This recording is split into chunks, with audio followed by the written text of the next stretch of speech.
সারাদিন কাজ করে ভাই গাঁড় ফেটে যাচ্ছে, তারপরে ভাই যার জন্য এত কিছু করছি সেই মানুষটার মুখ থেকেই শুনতে হচ্ছে যে তুই আমাকে টাইম দিস না, তুই আমাকে ভালোবাসিস না, তোর থেকে হাজার ছেলে আমার পিছনে লাইন দিয়ে পড়ে আছে।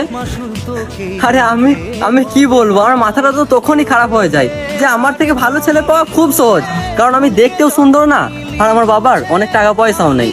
আর এখনকার মেয়েরা তো সেই সব ছেলেদেরকেই পছন্দ করে, যেসব ছেলেরা সারাদিন ছাপড়িগিরি করে বেড়ায়, বাবার টাকায় ফুটানি দেখায়, সারাদিন উড়ে বেড়ায়, সেই সব ছেলেদেরকেই পছন্দ করে। কিন্তু যেসব ছেলেরা নিজের দমে 2 টাকা ইনকাম করে একটা পরিবারের দায়িত্ব নেয়, সেই সব ছেলেদেরকে পছন্দ করে না।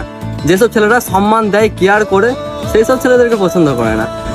যারা সবসময় লিয়ার ধান্দায় থাকে আর লিয়ার পরে চলে যায়, সেই সব ছেলেদেরকেই পছন্দ করে।